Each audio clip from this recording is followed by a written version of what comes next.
Hello and assalamu alaikum to my video. This video is about web scraping. Firstly, I'll be discussing what web scraping is, then I'll be discussing which libraries you can use, and then a small code at the end of how you can actually do it yourself. So what is web scraping? Web scraping is basically a process of extracting data from websites. Why do we need web scraping in the first place? Imagine you're a market researcher looking to analyze product prices across different e-commerce platforms. Web scraping enables you to gather this data quickly and efficiently. Another key benefit of web scraping is automation. Instead of manually copying and pasting data from multiple sources, web scraping automates the process. This automation saves time and resources, making it ideal for tasks such as monitoring stock prices, tracking social media trends, or gathering weather forecasts. The information that is scraped off of a web page is collected and then exported into formats like CSV, comma-separated values, or any other format that is more useful for the user, be it a spreadsheet or an API. Keep in mind that we are basically using Python, or in other terms, a bot to get data from websites, so there might be captchas on websites and you can get errors. To get started in web scraping, you need two libraries in Python: Requests and Beautiful Soup. The first one is Beautiful Soup. It's a Python library that allows us to parse HTML and XML documents. With Beautiful Soup, we can easily locate specific elements on a web page, such as links, paragraphs, or tables, and extract the data we need. The second library is Requests, which simplifies the process of sending HTTP requests to the web servers and retrieve their responses. In simpler terms, it's like a messenger that delivers a request to a web page and brings back the web page's contents. We use Requests to fetch the HTML content of a web page and Beautiful Soup to parse and navigate the content. So here I am in my computer. I have opened a Jupyter notebook in my VSCode. In the first cell, I have said from VS4 Beautiful import Beautiful Soup.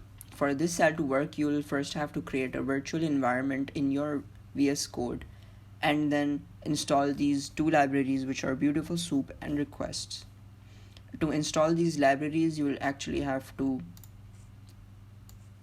run a code, say pip install Beautiful Soup 4. I actually have installed these libraries, so it is saying requirement already satisfied.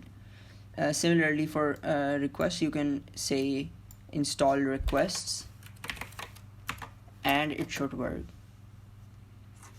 Yes, it's working. Okay. For this tutorial, I'm using a Wikipedia link which lists the largest companies by revenue. Here is the link in my web page opened, and we actually want to scrape the rank, name, industry, all these column titles, and then all the data in this table, so that we have a data frame or a list in our Python environment so that we can work with the data. So first we create a URL variable in which we type the URL, the actual URL, and then create a new variable page and pass the URL into the get function of the requests library, and then a new variable and call the Beautiful Soup class and pass page.txt and the parsing mode HTML. In the next cell, I have written soup find all table. What this is basically doing is we have passed this table value to this find all function, and we have applied this function to the soup variable. So this is finding all the tags which have the table tag and then printing all of the data. Why have I written this zero index is basically I want the first table tag which comes into the HTML code, and then it only prints the first tag. In the next cell, I have created yet another variable soup.findAll, and here I have said that I want wikitable sortable file, wikitable sortable class and the table tag, and then it has to find all of those from the table. So if we actually go into the web browser and then inspect and the select item, and then if I go to the table here, you can actually see wikitable sortable jQuery table sorter. This is actually the class and it is in the tag table. So what Python is doing, it is saying that this is the variable sortable class. I don't know why it's not printing the jQuery table sorter thing, but it's the table tag, and this is the class wiki table sorter, and this is all the data in here. This is basically all of the table in here. So next what I did was create another variable world table titles, in which I said that I want the text from this, only the text, and then strip the backslashes from the text. If we actually remove the strip function and then run it, you can actually see that it is giving me \n.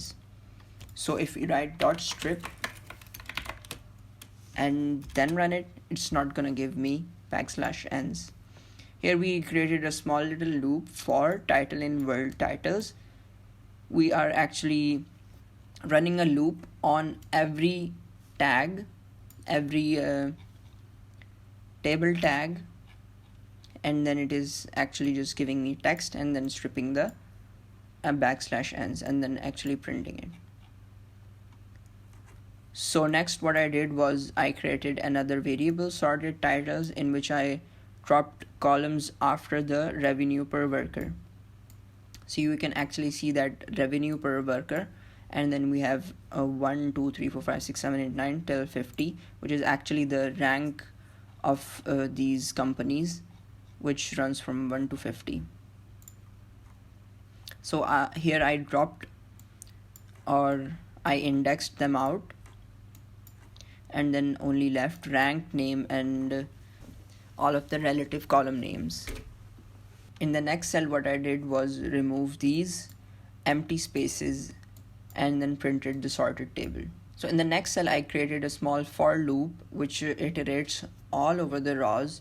So if you see here in the rows, there is a raw tag which tells the raw, and then there are multiple th columns. If we go again and then select these, it says that td is the table data, Saudi Arabia, and tr is the raw. So we have to iterate over all of these in order to get the data from it.